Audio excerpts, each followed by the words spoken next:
Hey Libra, I hope you're doing awesome and happy birthday. I hope Libra season's been good to you. We just had that full moon in Aries, your opposite sign. So I wonder how that affected you. Feel free to comment and let me know. We'll start off with an oracle card and then we'll get into the tarot. So we'll see what's going on with your energy. All right. Spirit, what do we have here for Libra?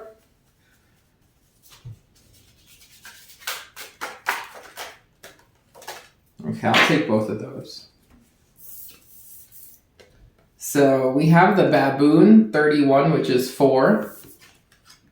And we have the dugong tiger, 7. So there could be something about the number 47. You might want to look up the angel number 317. So let's read from the book and see what these cards are about. Okay, we'll start with baboon. Okay, the key word for this one is primal law. As a protector of your primal spirit, baboon asks you to tap into your intuitive, spiritual, and inborn truths.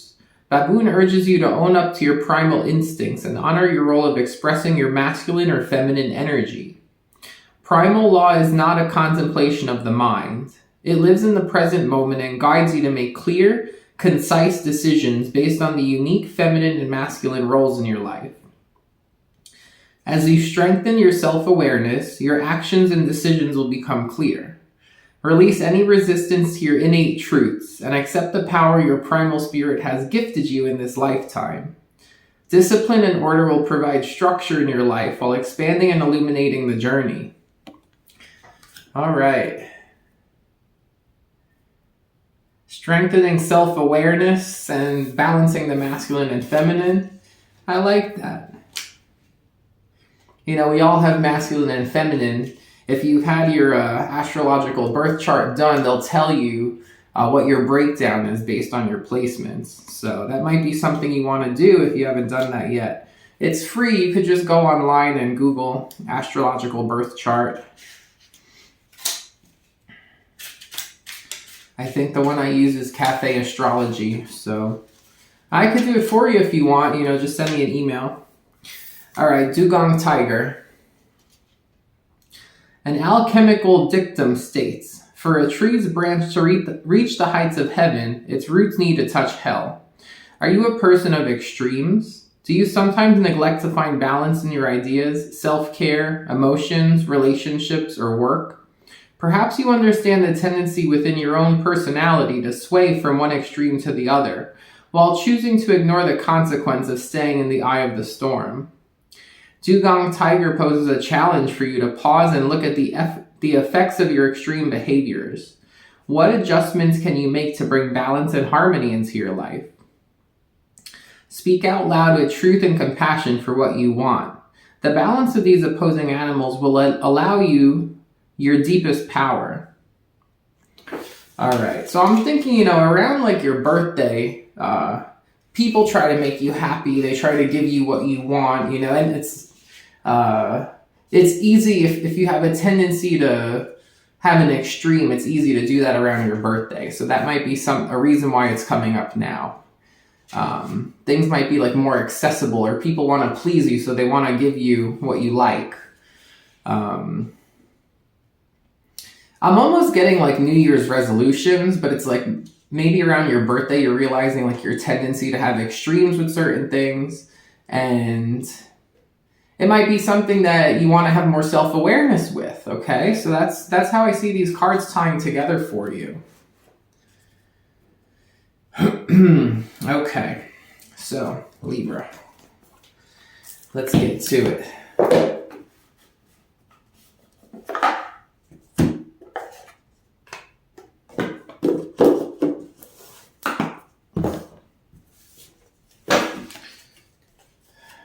All right, for my Libras, what do we have, Spirit? Oof, right away, we got this one. Queen of Swords. Okay, so you're coming up as the Queen of Swords. This is about clear communication, honest communication, open communication. This is about being direct. With other conflict cards coming out, the Queen of Swords could be like a sharp tongue or something like that. But the way I'm seeing this is relating to that self-awareness. There's something that you have here at your attention. It's like, look at her. Her eyes are just peeled back all the way. And she is listening to something, or what's the word? Like digesting something here, like thought-wise, So we have the Fool. So a clean start, a fresh slate, having hope, having faith that something's going to work out for the best. But then we have this Five of Pentacles and the Chariot. So related to these extremes, there could be, I'm getting like someone here might have trouble following through, like they get pumped up to do something, but then when push comes to shove, they back out of doing it. Because the Fool is like, all right, you're ready to step into that magician energy next and make it happen. But it's where you have this idea and you're like, yeah, this is great. This is going to work. This is what I'm going to believe in and go for. This is my goal. This is what I'm going to do. And then the next card should be the Magician, but we have this Five of Pentacles, which is someone saying like, I can't do it. Okay, so there could be this tendency to back out of something before it's like not even try almost. It's like you get pumped up for something, you plan to do something, but then back out of it. And with the Chariot, it could involve driving, it could involve traveling. It could involve going to a certain destination. Now, that seems extreme and relevant, based on what I'm seeing here, and that's the main message I have. Other interpretations, it could be the Fool could be like doing something without thinking, it's like someone could be a bit impulsive here, and it gets them into situations that wind up costing them money with the Five of Pentacles or feeling rejected. So there could be a tendency to the opposite. It's instead of, they're both extremes, right? Instead of not even trying something, just planning it and backing out of it, there's the extreme opposite of that, which is just doing something without really understanding the risk or caring about the risk. Knowing that there might be a risk, but doing it anyway, and then regretting it with the Five of Pentacles. It's like a setback. So let's move on, okay? With that Chariot, I want to know what that Chariot is. So let's see. Under that, we have the Empress, the King of Wands, the Lovers.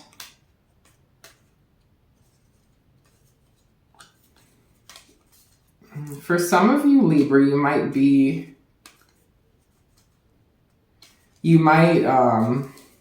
really want to go travel to see someone or go to them and try to manifest something with them. And it's someone that you see as a very loving, they have a lot to offer. If you're the masculine or whatever it is, if you're after a feminine, you see them as like wife material, like mother material, loving, abundant, the queen of all queens. And then if you're after a masculine, you see them as someone who calls the shots, knows what they want. And you have this Lovers card here, so it looks like it could have to do with pursuing someone you admire, which might involve traveling or going to them or something. Okay, you have this Knight of Cups to the Queen of Cups. So it's like you're in the Queen of Swords energy, but you're in the Knight of Cups energy. You're heading towards the Queen of Cups energy, but you're in the Knight of Cups energy. So you're like working on your like emotional side, which honestly is the feminine side. You're working on your feminine side. I don't care if you're masculine, feminine, gender identity or whatever. It's in tarot, this would show is that you're working on your feminine side. That would make sense with that Empress coming up, because the King of Wands knows what he wants, but the Empress is the ultimate feminine card. So this came up as a challenge, the Knight of Wands, which is interesting too, because Wands would make me think more masculine. So I take that back. Your cups and your wands, your feminine and your masculine, are both in this knight energy, and they're both moving towards queen energy. But it's you're at this Queen of Swords energy, and your wands and your cups energy are upgrading to match where you're at right now. There's definitely something here about stepping it up with going after what you want in terms of your people you like, or what kind of emotional pursuits you have. There's something here about being a little bit more confident with your emotional pursuits. You have the Queen of Wands. Okay, so you step up the Wands energy before you step up the Cups energy. But then you got the Star. And that's the start of the moon. So your wands, I stand by that. Your masculine here is a little bit ahead of your feminine. You're in the ratio where it's more masculine than feminine. And you're gaining confidence. You're gaining a lot of confidence here. And your air energy is on point. You're probably good at listen. You're a very good listener. That's probably one of your best strengths, is you're a very good listener with the Queen of Swords. You also know how to handle a conversation in order to if you need a certain piece of information, you know exactly how to get that. You know how to ask the right questions or possibly interrogate people. You're very good with communication. The Wands energy picks up. The air energy is there. It's you know what you want. You're confident. You're confident with your ability, especially with the Star, I see something as guiding, giving guidance or guiding. But with this Cups energy, there's something where you have, I don't know if you have Cancer in your chart, Venus in Cancer, but you have a lot of Cancer because you have the Chariot and then you're going to the moon. It's the thing with Cancer is, you could either charge ahead with the Chariot, or you could be in this moon energy where it's things aren't what they seem. It could be blurry. You don't want to step full throttle on something. If it's foggy out and you can't see too far ahead, you don't want to go driving 90 miles an hour. You're going to crash, right? So I'm getting a weird analogy like that. So it's you want to see where you're going. And that's what's related to this emotional catching up, I want to say, leveling up the water energy up to where you are with your air and your fire. It's the problem is you want to see far in the distance, but the thing is with love you can't really do that. So I feel that's ultimately what's coming up here.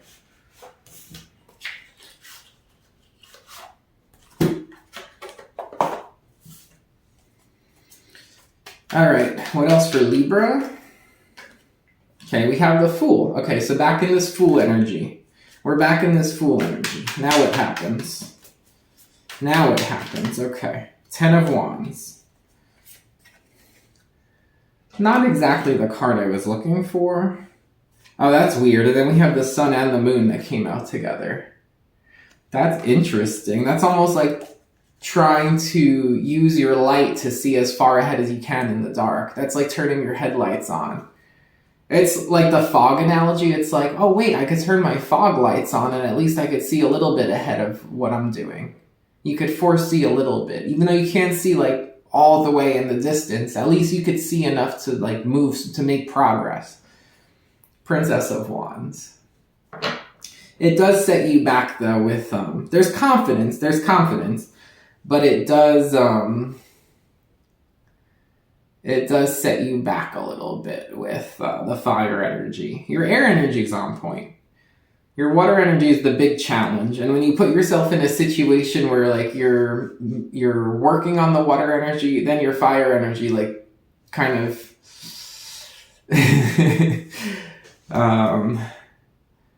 ultimately you're trying to free yourself. You feel like there's some kind of restriction. Whatever extreme behavior there is here or whatever, you feel like it restricts you. It's like, I need to let go of this. Like, Fool with the 10 of Wands is a very liberating energy. That's like, how am I going to play the Fool? I'm supposed to have like just a light little bag with me. How am I going to do that with all these wands? It's like all these like burdens. Like, I have to let go of them if I'm going to do this, if I'm going to take this chance. So it's like you want to take this chance so bad, you actually decide to let go of all the burdens or the doubts or whatever weighing you down, and then you have a hope here. You look at something with optimism. You're like, all right, love is scary with the moon. It's like, love is scary. Like, I don't know where this is gonna go. I don't really like going into the unknown, but at least if I have optimism and I'm using my guiding, like some kind of guiding light or like a light, if I could see a little bit where this could go, maybe that'll be enough for me to actually like start moving somewhere.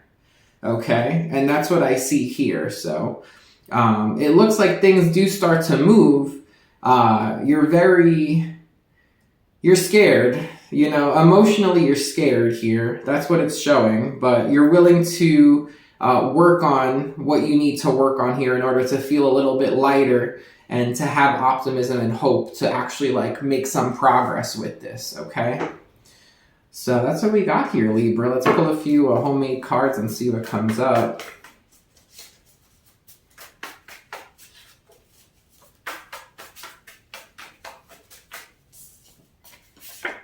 Okay, we have stress.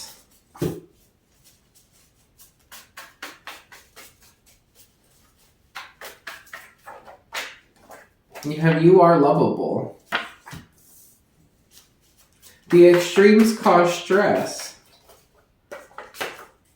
You might like a Leo too. Ghost, alien, supernatural.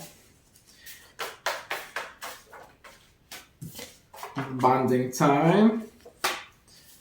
Serious love potential. Libra, you're willing to do something that scares you here because you see the potential. You are lovable, serious love potential to coming out together like that. And I said it's about emotional emotional trust here, you know, working on your emotional availability. You're doing that. It's like trading the stress with bonding time. It's like I'm getting like trading the stress with bonding time. It's going to be a stress reliever when you're with someone where you feel like there's potential, right? You have that light through the fog. You have your fog lights on. You could still drive. You could still go forward. You just need to put your fog lights on and go slow, but you could still make progress. And eventually it'll clear. You know, the sun will burn it off. Eventually it'll clear. So it looks great. There is serious love potential here, Libra, and it's worth working on your cup energy, your water energy, in order to see where this could go. So that's what I have. I hope you enjoyed the reading. If you did, please thumbs up and subscribe, and I'll talk to you soon. Take care.